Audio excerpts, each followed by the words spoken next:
Listo.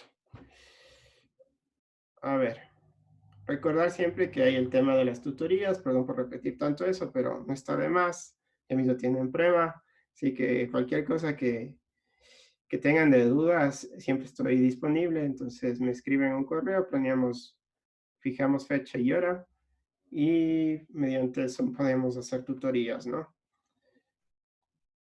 Bien, les vuelvo a compartir mi pantalla. La clase anterior nos quedamos en entropía. Nos faltaba terminar la demostración y hacer un ejercicio de entropía. Le he pedido a Rodrigo que haga ejercicios de máquinas térmicas y entropía con ustedes, que es básicamente los ejercicios que tendrán en el próximo examen. Y también vamos a hacer acerca de gases reales e ideales esta semana. Sí, que es todo lo que va en el examen, básicamente. Esto es lo que veríamos del día de hoy o hasta el día lunes. Ya vamos a fijar eso. Bien. A ver. Déjenme ver. Oh, está abierto aquí. Entropía, sí está abierto. ¿Están viendo mi pantalla ahorita? ¿O no se ve? Sí. ¿Sí se Sí, ve? Pablo, Sí se ve. Ya. Ok.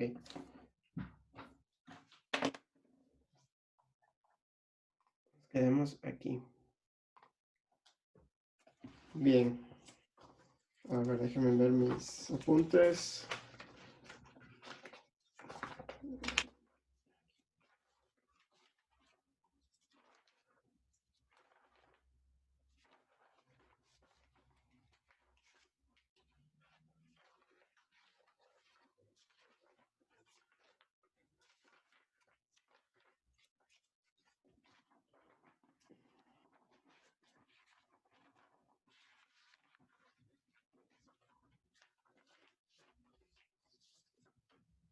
Bien. Entonces, nos habíamos quedado en entropía. A ver, en términos generales, ¿qué es entropía? ¿Alguien me puede decir qué es entropía y para qué me sirve y cuál es su relación con las máquinas térmicas?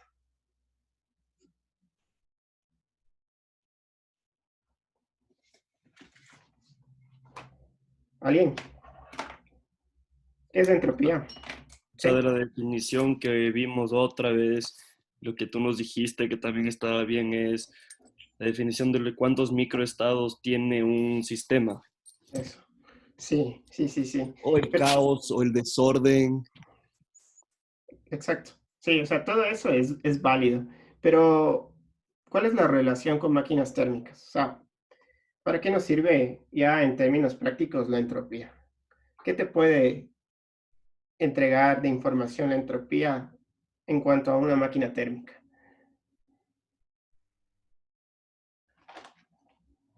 O sea, podemos saber la dirección de un proceso, si es que va a seguir avanzando, digamos, hasta cierto punto o no va a avanzar. O sea, cuál es como que la dirección en la que se favorece un proceso, Sí, digamos. sí, exacto. O sea, tú tienes básicamente la entropía es una magnitud o una propiedad intensiva que te permite saber en qué dirección surge un cambio. Y esta cantidad es más o menos, podemos trazar una analogía, entropía es para la segunda ley como la energía interna es para la primera ley. ¿Sí? O sea, básicamente es una cantidad que no es energía porque no sigue las leyes de la conservación, no hay conservación de entropía. ¿Sí? La entropía solo aumenta en el universo, no disminuye. ¿Sí? Y como mínimo podría llegar a cero cuando los procesos son ideales, es decir, cuando son reversibles. Entonces, básicamente la entropía lo que te permite calcular de manera indirecta es la cantidad de energía inútil que tú tienes en un proceso de cambio, o sea, la cantidad de pérdidas que tú podrías tener. Entonces, por un lado, la entropía te puede decir qué tan ineficiente es tu sistema. Mientras más grande sea la entropía, más ineficiente va a ser tu sistema. Y mientras más chiquita la entropía cero, o sea, más se acerque a cero, esto quiere decir que va a estar más cercana al proceso ideal que viene a ser ese proceso reversible de comparación. ¿Sí? Si estamos hablando de máquinas térmicas, nuestra comparación o nuestro máximo ideal va a ser siempre la máquina de Carnot. ¿Sí? Bien, y por otro lado, a ver, la entropía está relacionada, sí, con procesos reversibles e irreversibles, decíamos, ¿no? Bien, ahora, vamos terminando el tema de entropía y voy a escribir aquí una comprobación. Déjenme poner uno nuevo.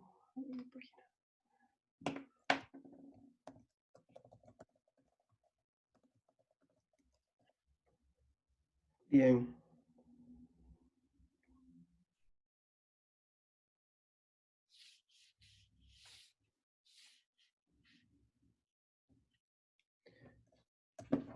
A ver, un momentito.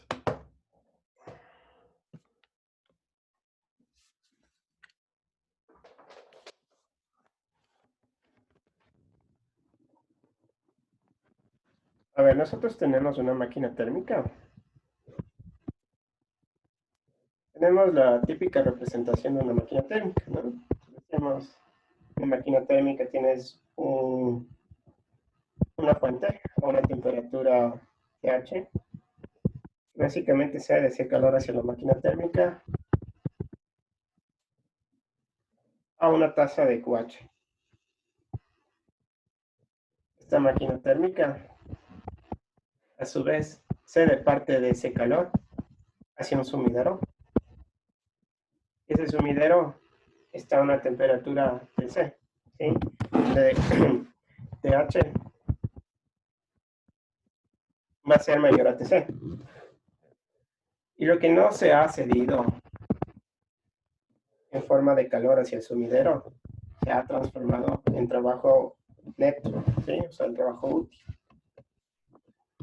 Ahora, nosotros habíamos obtenido en la clase anterior esta ecuación.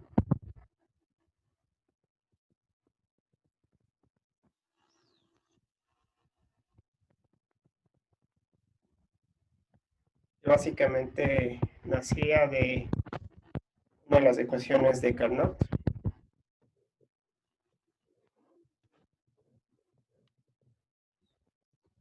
Y tenemos otra ecuación donde te relaciona en este sistema de aquí. Aquí va a ser igual el trabajo neto, pues básicamente el trabajo neto es la diferencia entre la entrada que tú tienes de calor de la fuente menos la salida de calor hacia el sumidero, ¿no? Desde la máquina térmica hacia el sumidero. Ahora,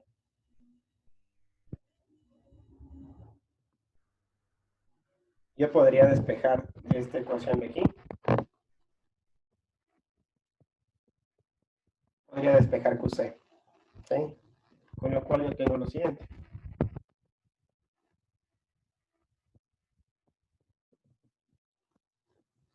S delta S viene a ser el cambio de entropía total, ¿no? De todo el sistema.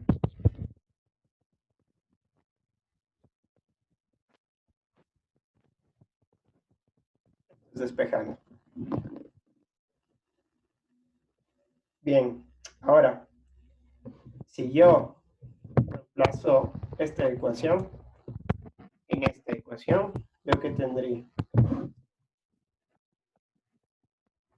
Pues lo que voy a obtener es una ecuación que me relaciona la cantidad de trabajo útil con la entropía del sistema.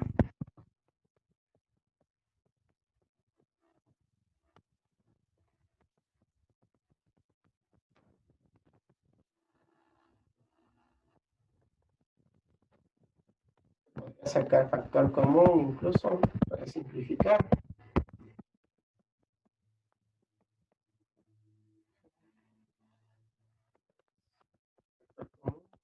Bien.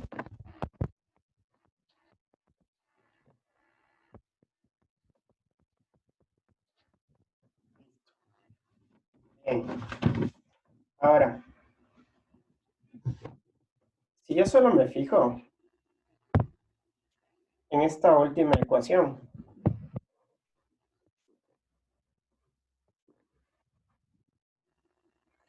pregunta, si yo quiero maximizar el trabajo sin afectar lo que es el concepto de máquina térmica, ¿cómo yo puedo maximizar? ¿Cómo yo puedo maximizar esta ecuación? ¿Alguien me puede decir?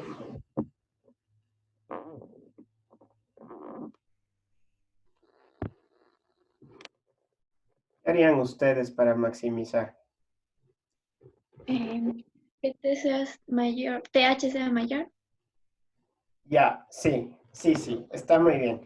Esto, la diferencia de estos dos, claro, podría ser la máxima como habíamos dicho, con lo cual el primer término, este de aquí, sería máximo.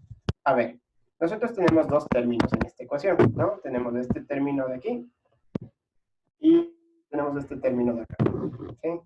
Entonces, el término de la derecha, este de aquí, nosotros no podemos... A ver, primero que es positivo, ¿no? Este término segundo es positivo. Y este término de acá es negativo, ¿sí? Claro, este término de acá, por ser positivo, a mí me conviene para maximizar este trabajo.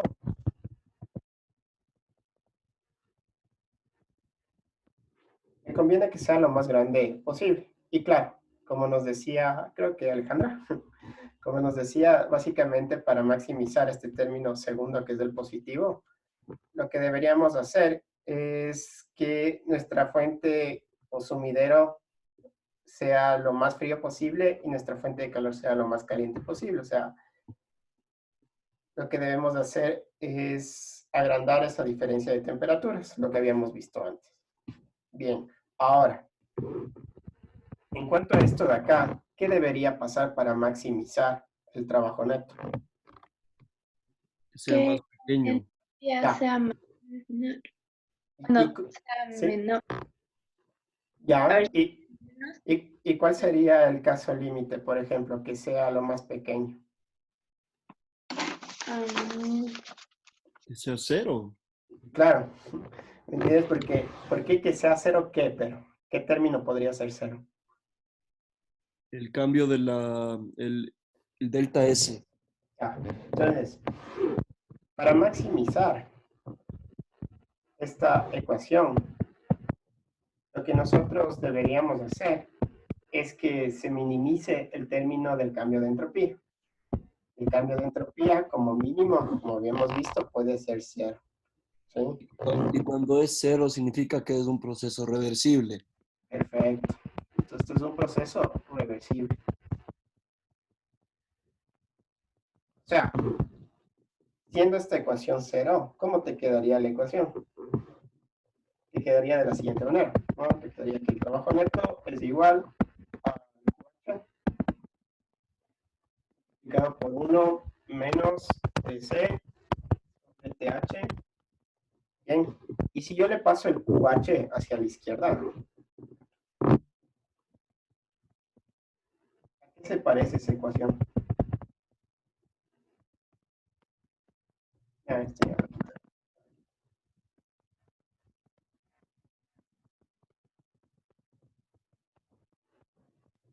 ¿A qué se parece esa ecuación? a la eficiencia de Carnot.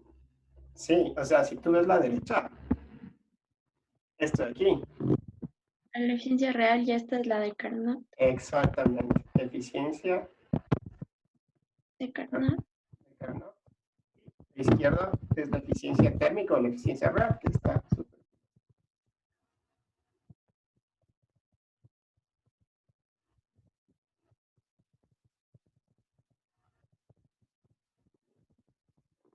O sea, para un proceso reversible, la eficiencia real o térmica es igual a la eficiencia de Carnot. Y esto solo se da cuando la entropía es igual a cero. Es decir, cuando no tengas prácticamente pérdidas, ¿no? Ahora, lamentablemente, esa entropía siempre va a aumentar. Entonces, este término de aquí siempre va a haber y siempre va a restar trabajo útil del sistema. Con lo cual, la eficiencia siempre va a ser menor a 1, como habíamos dicho, ¿no? Ahora simplemente en términos ya de entropía. Bien. Y aquí estamos. Ahora, antes de hacer el ejercicio,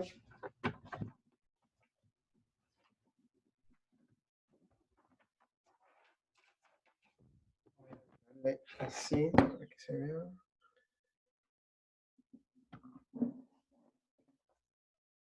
Y de hecho voy a copiar esto.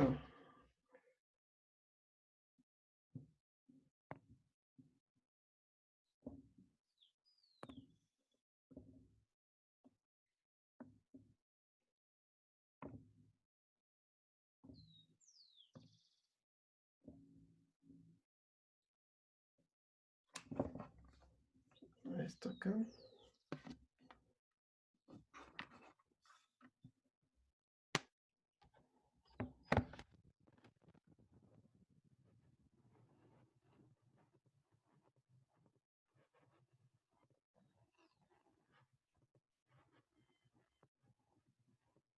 Bien, a ver, aquí tenemos nuevamente un diagrama de presión versus volumen específico. Lo que tenemos es básicamente lo siguiente. Tenemos un camino a un camino B, ¿sí? Entonces, el proceso, cuando tú vas de A hacia B, tenemos un proceso de expansión adiabático irreversible.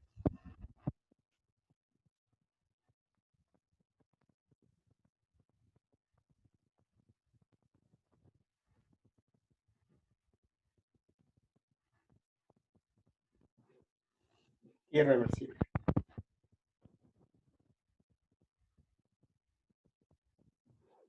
Ahora, si nosotros queremos regresar para completar el ciclo, es decir, para ir nuevamente a regresar desde B hacia A, nosotros vamos a tener dos caminos reversibles, ¿no? Entonces, el primer camino reversible es una compresión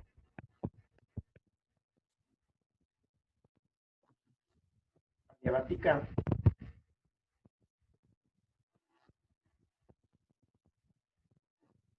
reversible.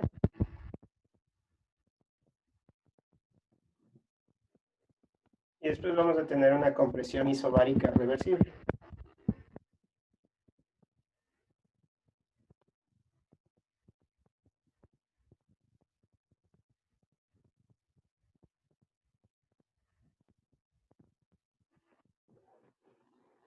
Bien. Ahora simplemente analizando en términos de entropía. ¿Qué está pasando? A ver, si nosotros vamos de A hacia B,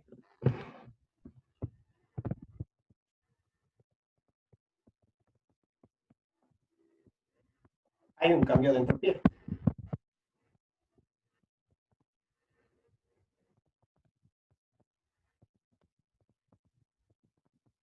El tipo, pues tenemos un proceso irreversible, por tanto la entropía, ¿qué le pasará? Pregunta.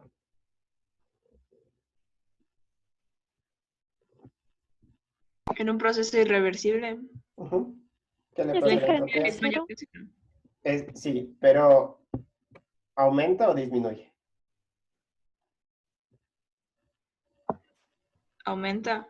Aumenta, sí, porque la entropía es una magnitud cuyo rango va desde 0 hasta infinito, ¿sí? El mínimo valor que va a tomar la entropía es 0 cuando los procesos son reversibles y va a ser positiva cuando los procesos son irreversibles. Mientras más irreversibilidades tengas, es decir, mientras más pérdidas tengas, mayor va a ser la entropía. Pero siempre el cambio de entropía en el universo va a ser positivo. Bien, ahora, en la segunda etapa, perdón, en la primera etapa, que es la compresión adiabática reversible, ¿va a haber cambio de entropía, sí o no?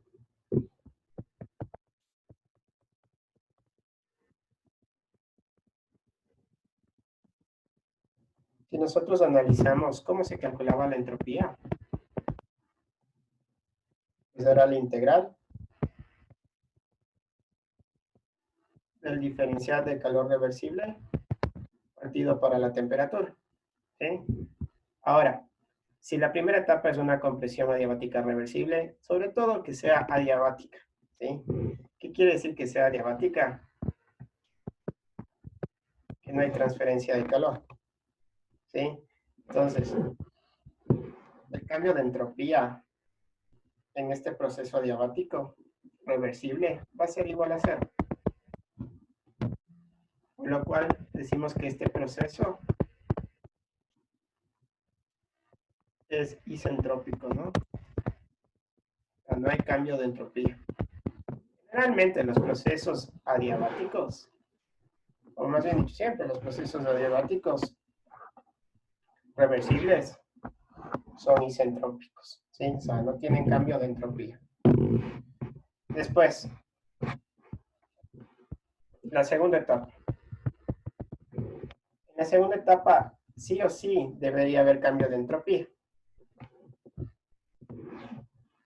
¿A qué va a ser igual el cambio de entropía en la segunda etapa? Si nosotros vemos el cambio de entropía de B hacia A, solo la segunda etapa tendría influencia en cuanto al cambio de entropía, porque en este caso sí habría transferencia de calor. Ahora, como decíamos que la entropía es una variable de estado, eso quiere decir que en sí a mí solo me importaría saber la entropía del estado final menos la entropía del estado inicial. Ojo, esto es para el regreso, ¿no? Por eso la final va a ser A y la inicial va a ser B, ¿sí? Y esto es equivalente a integrar el calor reversible en la segunda etapa sobre la temperatura. Bien, si nosotros planteamos un balance de energía general en este sistema, lo que nosotros vamos a tener es lo siguiente. Tenemos un sistema cerrado, ¿sí? Y esta sería básicamente la ecuación del balance de energía. Pero sabemos que la energía interna para un ciclo como tal es cero por ser una variable de estado, por lo cual nosotros tenemos dos opciones o dos posibilidades.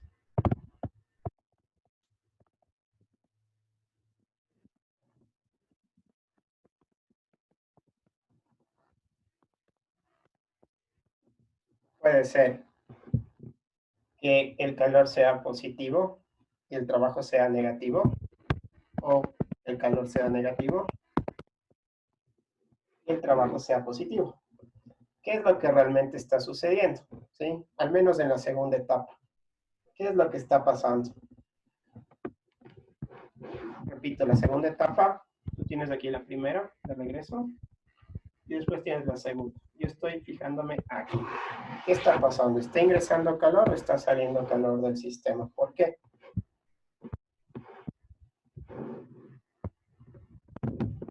Tenemos una compresión isobárica reversible. En una compresión, ¿entra o sale calor del sistema?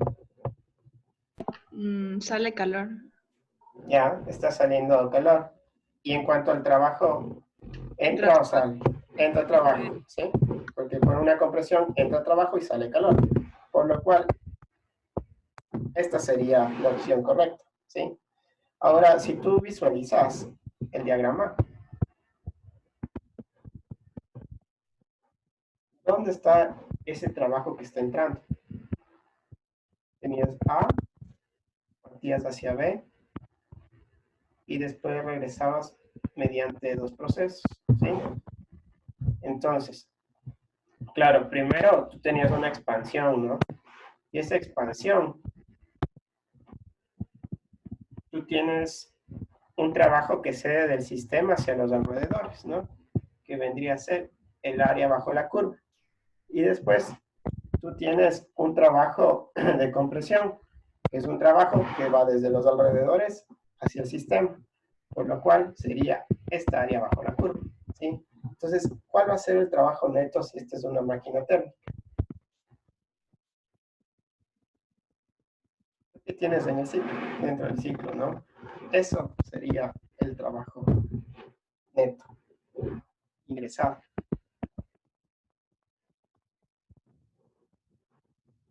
Bien. Entonces hay una compresión, hay generación de calor, este se libera, por eso tiene signo negativo, y en la compresión, esta es la compresión isobárica reversible. Además, para regresar al estado entrópico inicial, la primera afirmación o el enunciado de la segunda ley plantea: todo el trabajo invertido en un sistema puede ser transformado en calor, pero no todo el calor puede ser transformado en trabajo, ¿sí? Entonces, claro, tú vas de un estado 1 a 2 y con eso básicamente lo que hace es que el sistema cede una cierta cantidad de trabajo, pero para regresar de un estado 2 al estado 1, tú tienes que invertir incluso a veces más trabajo, ¿no? No, casi siempre. Tú tienes que invertir más trabajo, ¿sí? Por la segunda ley, y esto se justifica mediante cambios de entropía, básicamente. Bien. Para finalizar, nosotros sabemos que, claro, que el trabajo neto es igual al trabajo reversible cedido mediante el balance de energía que hemos planteado. Es decir, que para ir de B hacia A, el cambio de entropía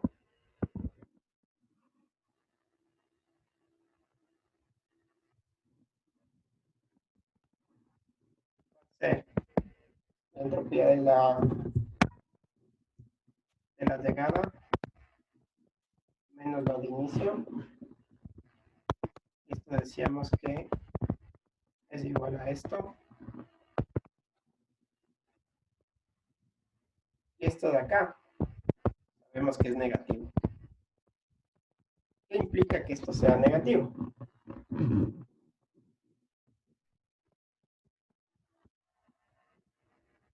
Si sabemos que esto es negativo, entonces,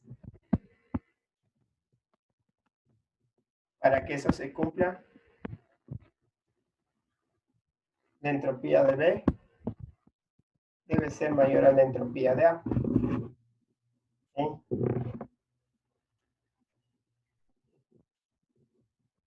Y de lo que sabemos del paso de ida de A hacia B,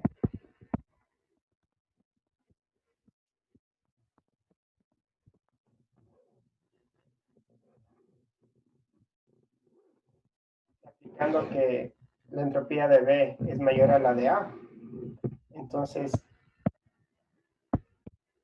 incluso del paso A hacia el B, esto sería mayor a cero. ¿Sí? Entonces va a haber un cambio positivo de entropía en el proceso irreversible. ¿Cuándo el cambio de entropía total del ciclo será igual a cero? Cuando el cambio de entropía del proceso original sea igual a cero. Es decir, cuando regresemos adiabáticamente al punto inicial. Es decir, no hay ingreso de trabajo neto. La expansión inicial también sería reversible. O sea, cuando tú tengas un trabajo de este tipo, cuando tengas ingreso de trabajo, más bien dicho, esto sería un proceso reversible, básicamente. Un movimiento de este tipo.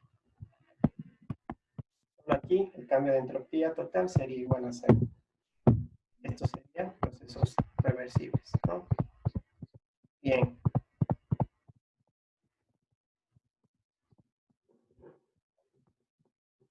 Hacemos un ejercicio.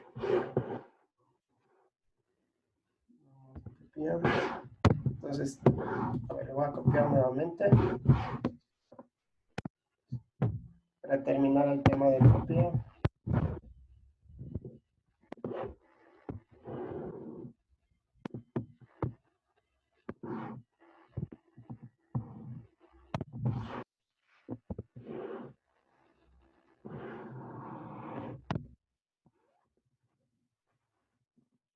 Pablo, o sea que la entropía sí puede tener como que un valor negativo, pero solamente para un proceso. Exactamente. O sea, ¿cuándo tú tendrías un valor negativo de entropía? Cuando tú tienes básicamente un enfriamiento, como vamos a ver en este ejercicio, por ejemplo. Pero si tú analizas la entropía total del universo, que es considerando el sistema que se enfría, más los alrededores donde reciben trabajo, el cambio como tal siempre va a ser positivo, incluso cuando haya un enfriamiento, ¿entiendes? porque el cambio de entropía total de un sistema viene a ser la sumatoria de los subsistemas, ¿no? Entonces, si el universo viene a ser todo tu sistema, los subsistemas vienen a ser lo que se está enfriando más los alrededores. Y si tú sumas las dos cosas, siempre el cambio va a ser positivo. Ok.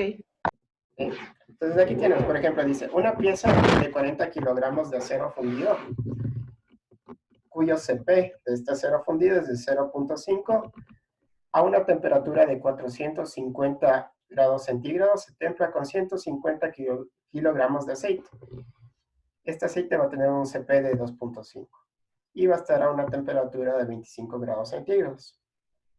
Si no hay pérdidas de calor, ¿cuál es el cambio de entropía del acero fundido, del aceite y de ambos, considerando en conjunto? Entonces, claro, vamos a ver la entropía en el literal A solo del acero fundido, en el B te pide la entropía solo del aceite, y en el C como un conjunto, es decir, la entropía del universo.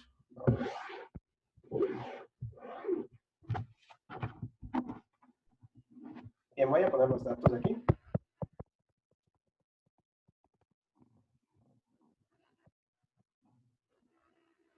Entonces, del acero tienes una masa de 40 kilogramos, la masa del acero. Si tú ves la masa del aceite, es 150 kilos. El CP del acero es 0,5 kilojoules por kilogramo por Kelvin. Y el CP del aceite, vaya, ahorita se me escucha.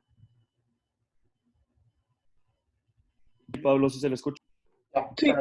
sí, se me fue un ratito el internet, no sé por qué, pero bueno. Este es 2.5.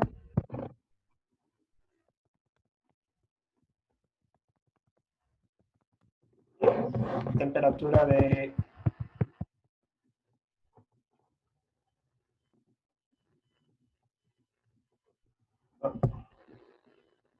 temperatura del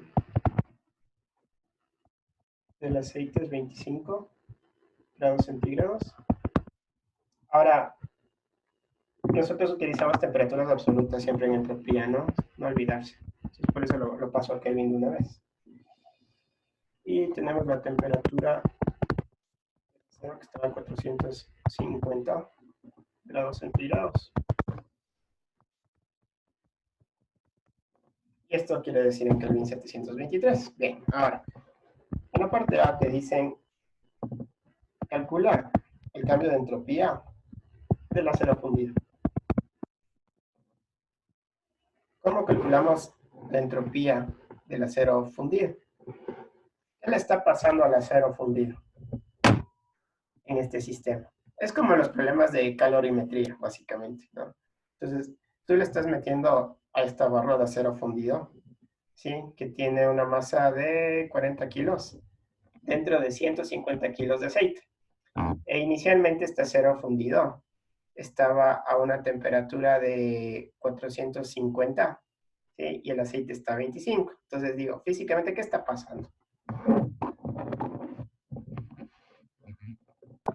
El acero cede calor al aceite. ¿Sí? Entonces hay un enfriamiento, ¿no? O sea, está cediendo del acero el calor hacia el aceite. Entonces, por lo cual, lo que tú tendrías que hacer, sabes que esto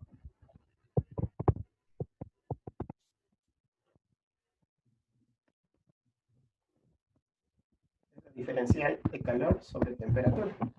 Ahora, para calcular solo esto, nosotros tendríamos que hacer y definir los límites de temperatura. Nosotros deberíamos hacer un balance entálpico.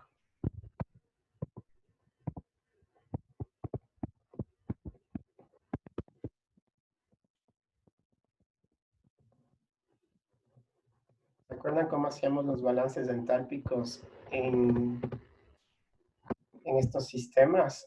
Entonces, tú tienes dos subsistemas, ¿no? Por un lado tienes aceite y por otro lado tienes acero fundido. Entonces, el sumatorio de los dos en cuanto a entalpías para que se conserve la energía debería ser igual a cero. O sea, lo que cede del aceite lo gana, perdón, lo que cede del acero lo gana el aceite. Bien, ¿y esto qué quiere decir? Pues tengo la masa de acero por Cp de acero por un delta T, delta no tiempo, temperatura, más la masa de aceite por Cp de aceite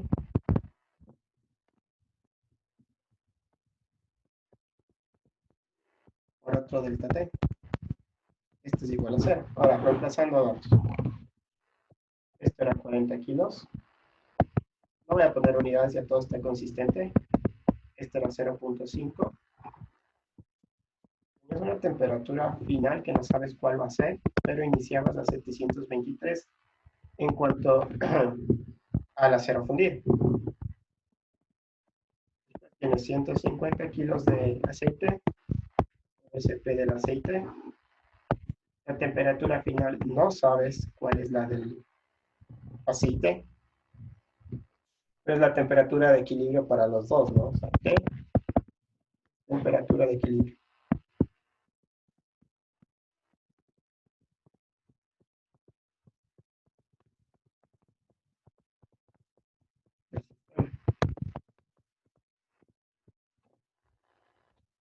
¿Cuál es la temperatura de partida? Pues inicialmente estabas a 298 y esto es igual a 0. ¿Sí? Entonces, ¿qué tienes que hacer? Despejar, ¿sí? Para calcular esa temperatura de equilibrio. Si tú despejas, lo que vas a tener es que esto es 319.5 Kelvin, lo que quiere decir en grados centígrados, simplemente para fijarnos, centro de temperatura es 46.5 grados centígrados. ¿No? Entonces, esa va a ser la temperatura final del sistema. Y eso me va a ayudar a mí a hacer el resto de cálculos de entropías. ¿Sí? Entonces, cuando tú tienes un problema de este tipo, puede ser que en la prueba les toque algo así, lo que tú primero debes hacer es un balance entálpico. ¿Para qué un balance entálpico? Para poder calcular esta diferencia de calor que vamos a tener. Entonces, ahorita sí vamos analizando caso por caso qué va pasando. Entonces, vamos a analizar primero el cambio de entropía del acero fundido. Bien, la entropía del acero fundido podría también ser expresada en la forma siguiente, como la masa por el Cp del acero fundido sobre la temperatura diferencial de temperatura. ¿Sí? ¿Qué he hecho? Pues simplemente he cambiado ese diferencial de calor, que puede ser, ustedes saben que la relación entre calor y entalpía es que entalpía es la transferencia de calor a una presión constante. ¿Sí? Y esto podríamos considerar que es a presión constante porque no nos están diciendo cosa distinta. ¿Sí? Entonces, es equivalente, es decir. Entonces, simplemente he reemplazado ese calor por el concepto de entalpía. Y entalpía sabemos que es la masa por el Cp por esa diferencia de temperaturas. Ahora, ¿cuáles son las temperaturas en este caso? 723 Kelvin y la que encontramos final. Exactamente, así es. 319.5 era, ¿no? Sí, 723 y esto. Bien, entonces, a ver. Esto sería masa, perdón, del acero. Masa del acero por Cp del acero por integrando, ¿no? Logaritmo natural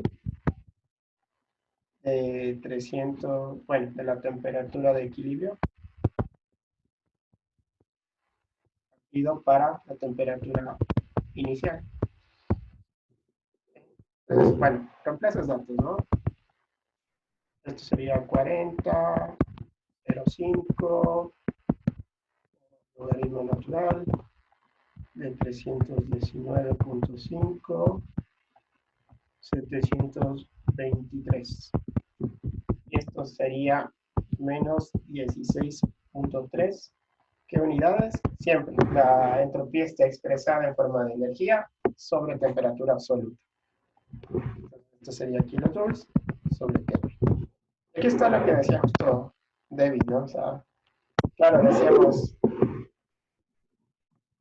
aquí tienes un valor negativo de entropía, ¿no? Y decíamos que la entropía solo aumenta.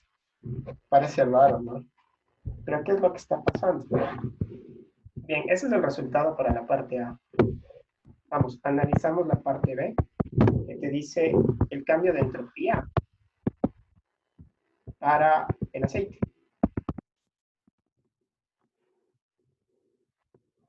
¿Cómo calculamos ese cambio de entropía para el aceite? Pues es lo mismo, ¿sí? Lo mismo, solo que reemplazando los datos ahora del aceite. Es decir, que si tú quieres calcular este cambio de entropía, tú deberías hacer masa del aceite por, sería el Cp del aceite sobre la temperatura por el dt, solo que ahora el rango de temperaturas va a ser distinto. Inicias a 298 y vas hasta la de equilibrio. Es decir, que esto va a ser igual a 150 kilogramos por 2.5, que es mi Cp, por el logaritmo natural de la diferencia de temperaturas. La inicial es 298 Kelvin y la final es 319.5 Kelvin. ¿Qué va a pasar con la entropía? Positivo. O sea, la hora positiva. Pero fíjate en la magnitud.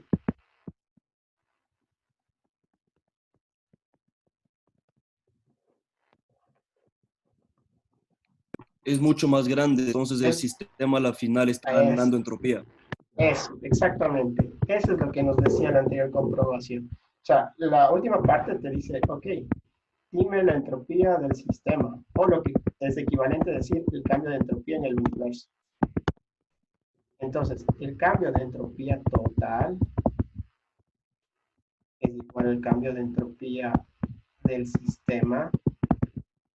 Por concepto, si tú tienes varios subsistemas, tienes que sumar todo. O sea, esto va a ser el cambio de entropía del acero más el cambio de entropía del aceite. Ahí, oil, ¿no? Oil. Esto va a ser numéricamente menos 16.3 más 26.12 y unidades kilojoules sobre Kelvin. Y esto va a ser igual a 9.8 kilojoules sobre Kelvin. Esta es la respuesta de este literal. Claro, entonces, aun cuando hay un enfriamiento de uno de los subsistemas y hay una reducción de entropía, después el otro subsistema viene a ser el entorno, que en este caso viene a ser el aceite. Si tú sumas toda la entropía de ese sistema que está conformado por aceite y acero, aún ahí lo que tú vas a ver es que sigue aumentando la entropía. Entonces siempre hay aumento de entropía.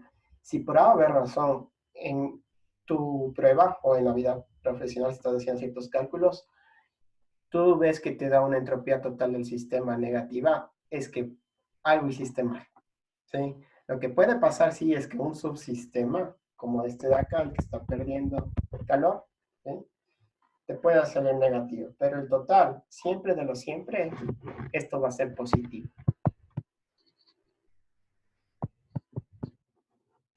¿Qué quiere decir esto? Que se trata de un proceso irreversible, ¿sí?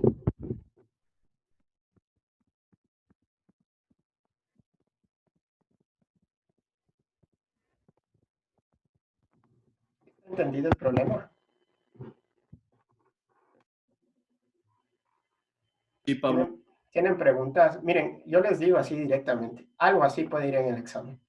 O sea, si es un problema de entropía, algo así puede ir en el examen. Yo les he dado Sí, ahorita las claves justamente para resolver. Porfa, siempre fijarse en unidades. Una falla muy frecuente es que cuando se reemplace, esto pongan en grados centígrados o en grados Fahrenheit. No puede pasar eso, ¿sí? Siempre tiene que estar en escalas absolutas, ¿sí? Puede ser Rankine, Pablo, sistema inglés, sí. Dime, digamos, sí.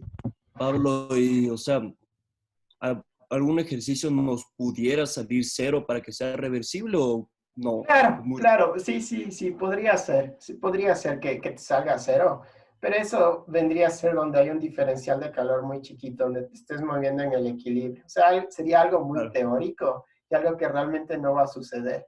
O sea, si tú Ya, te pones a claro, hacer así un análisis, ya que sé, en la zona de saturación, donde tienes líquido saturado y le aumentas un poquito de calor y te haces un poquito de calor húmedo, digamos de vapor húmedo, podría ser que regrese espontáneamente hacia el estado de líquido saturado. Eso es ideal y realmente es casi imperceptible, ¿no?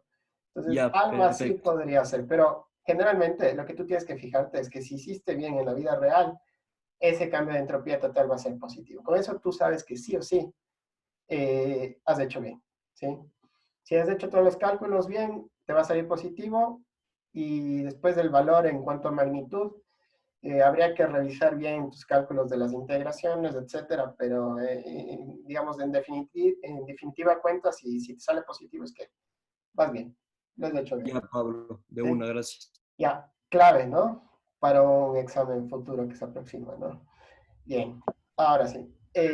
Sí, dime. Un ejercicio con cambio de estado, o sea, podría considerar que la entropía es, al menos en ese proceso, es igual a cero o se aproxima. O tengo que Eh, calcular. sí. O sea, cuando tú tienes al menos en el cambio de estado en la zona de saturación, que decíamos, sí que la entropía, al menos si te mueves un poquito o estás en medio de la zona de vapor húmedo, la entropía sí puede ser igual a cero. Y de hecho, se justifica, es como el típico ejemplo que yo les decía de la botella de agua, que tú le dejas con un poquito de agüita en la botella de la noche a la mañana y tú ves que estás con las gotitas evaporadas en la pared. Entonces, básicamente lo que está pasando es que tú tienes un equilibrio, ¿no? Entonces tú tienes una velocidad de evaporación que va a ser igual a la velocidad de condensación. Y en ese caso, si tú ves el cambio de entropía del sistema que viene a ser la botella, pues sí, posiblemente sea igual a cero. Pero eso es algo muy ideal, ¿me entiendes? Puedes considerarlo como tal, que la entropía es igual a cero en ese equilibrio. Pero de ahí siempre aumenta. Bien, ¿alguna pregunta de entropía? Es bastante, sí, que teórico, pero básicamente nos justifica la segunda ley de la termodinámica. Está ahí, segunda ley de la termodinámica. ¿Alguna pregunta o está todo entendido? Pueden poner ahí un visto, si está entendido, y si tienen alguna pregunta me la hacen ahorita. Me pueden poner visto en el Manage Participants. Perfecto. Ya, chévere. Ok, listo. Vamos a gases ideales.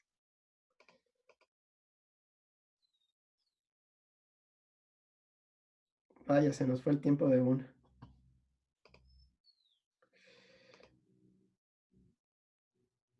Vamos, segunda ley.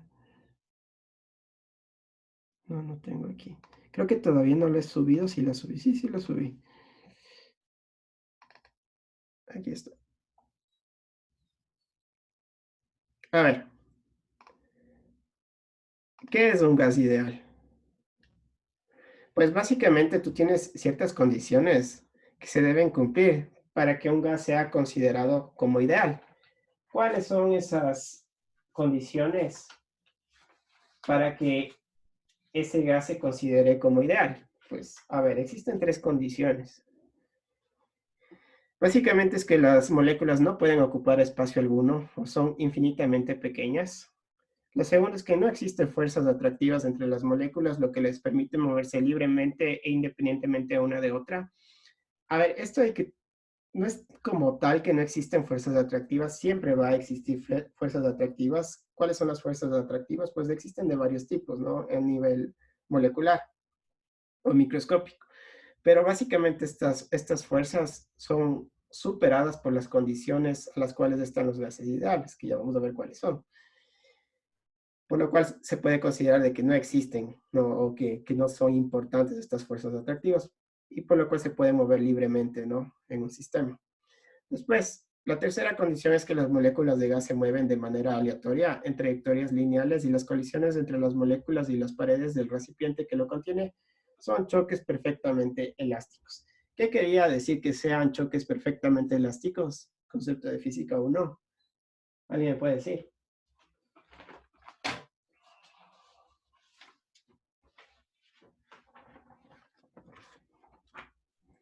¿Nadie? O sea, que la velocidad con la que, Sí, que la velocidad. o sea, que una molécula le choca a otra, se queda, o sea, como que se para y la siguiente sigue con la velocidad que le da ¿Cuál? la primera. Es, La otra ex- absorbe totalmente la energía. sí, perfecto. Es eso. Es básicamente eso. Tú vas a tener una conservación de dos magnitudes, ¿sí? La una magnitud es netamente, sí, energética, y la otra es un poco vectorial. O sea, igual sigue siendo energética, ¿no? Tú vas a tener una conservación, dices de velocidad, ¿sí? Que la velocidad uno va a ser igual a la velocidad de la otra molécula. Entonces, eso va a hacer que, como efecto, tiene que la conservación, va a haber una conservación de la energía cinética, ¿sí? Y por otro lado, vas a tener una conservación de momento, ¿sí?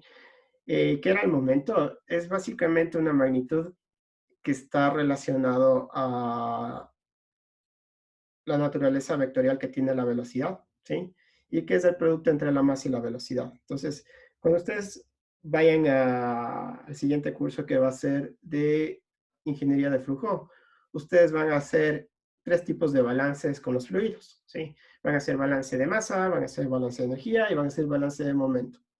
Y el balance de momento es justamente lo que estamos hablando ahorita, el producto de la masa por la velocidad. Bien, ahora,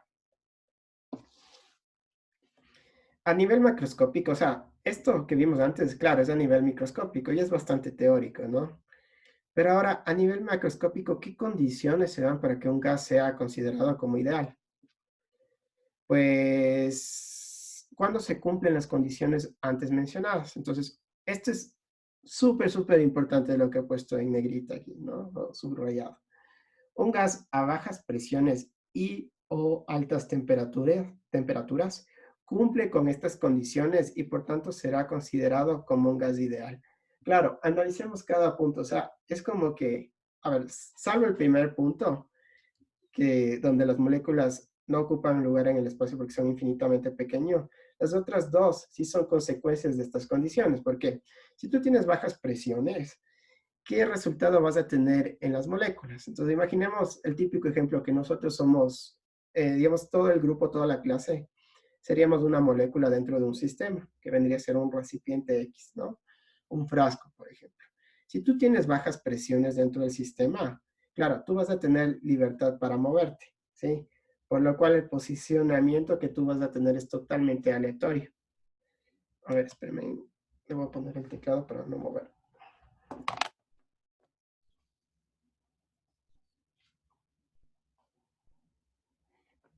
Por otro lado, si tú tienes unas temperaturas altas, tú también vas a tener como consecuencia que te vas a mover, a tender a mover mucho, ¿sí? Entonces, claro, tú lo que vas a hacer es que también vas a tener, si tomas una foto en un estado, en un tiempo 1, y luego tomas una foto en un estado o un tiempo número 2, lo que tú vas a tener es que el posicionamiento va a ser distinto y que va a ser de carácter aleatorio, ¿sí? Esto también decíamos que es debido a la entropía, ¿no? Bien, cosa distinta vendría a ser las condiciones contrarias. O sea, si tú tienes altas presiones, ¿qué va a pasar en cuanto a posicionamiento? Que básicamente es como cuando tú haces una compresión, que se van confinando, ya no en estado tan, o los espacios intramoleculares se van a cortar, con lo cual tú vas a ver que un posicionamiento mucho más ordenado de las moléculas. Igual pasa con las temperaturas. Si tú disminuyes la temperatura, nosotros, siendo moléculas cada uno dentro de un sistema, vamos a tender a juntarnos, ¿no? O sea, el efecto es más o menos que nosotros queremos juntarnos para transferir ese calor entre unos y otros, ¿no? Y compensar y llegar a un equilibrio. Es básicamente es un gas ideal, ¿no? Es un gas ideal se puede considerar un gas que esté a bajas presiones y a altas temperaturas o a altas temperaturas. Eso es un gas ideal. Caso contrario, las características del gas ideal empiezan a fallar y empiezan a tender a lo que se llama un gas real. Ahora, antes de entrar a las diferencias ya netamente físico-matemáticas, nosotros teníamos una serie de ecuaciones, ¿no? Una serie de ecuaciones de los gases ideales, como la ley de Gay-Lussac, la ley de Boyle y la ley de Charles, ¿no? Todas esas configuran lo que se llama la ecuación de los gases ideales, ¿sí? Entonces, ¿qué es interesante de esta ecuación de los gases ideales? Que tú tienes, está compuesta por varias variables intensivas. Entonces, tú tenías presión, tenías volumen específico y tienes temperatura. Y la relación entre todas estas es igual a una constante.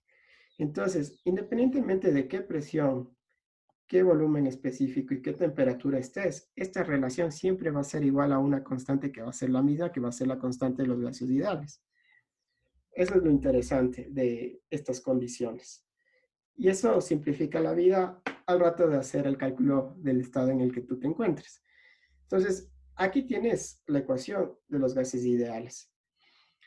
Ahora, esto también puede ser simplificado de esta manera, donde este volumen de acá es el volumen específico molar, que es la relación entre el volumen partido para el número de moles, como está aquí, ¿no? Volumen para número de moles. ¿Para qué le han hecho eso? Para que cada una de estas variables, tanto la presión, la temperatura y el volumen específico molar, sean variables intensivas y no sean extensivas, porque si solo tomas en cuenta volumen, como está aquí, esto viene a ser una variable extensiva, ¿sí? Entonces, de esa manera te evitas. Entonces, esta es la manera en la que vamos a trabajar gases ideales. Ahora, tú tienes aquí una superficie proyectada, donde básicamente tú tienes la relación de cada una de las variables intensivas que definen un estado de un gas, ¿sí? Tú tienes temperatura, tienes volumen específico y tienes presión, ¿sí? Si tú proyectas estos tres ejes, o sea, tridimensionalmente, lo que tú vas a ver es esto. Es esta forma, es este sólido que está proyectado. Entonces, a ver, simplemente por analizar algo que ya habíamos visto en Química 1, ¿qué te quiere decir la ley de Charles? A una presión constante, es decir, a un proceso isobárico, el volumen de un gas es proporcional a su temperatura, ¿sí? Ley de Charles.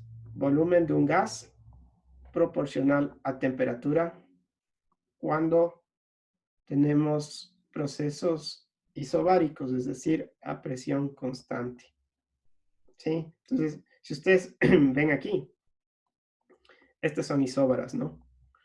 Entonces ahí están las isóbaras y tienen una relación, por eso tienen unas líneas rectas de proporcionalidad entre el volumen específico y la temperatura. Bien, ahora, la ley de Gay-Lussac. ¿Qué te quiere decir esta ley? Que a un volumen constante, es decir, un proceso isocórico, la presión de un gas es proporcional a su temperatura. O sea, a volumen constante,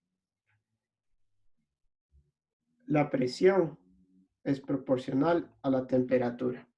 A ver, solo por ejemplificar, ¿qué quiere decir que sea proporcional el volumen específico con la temperatura?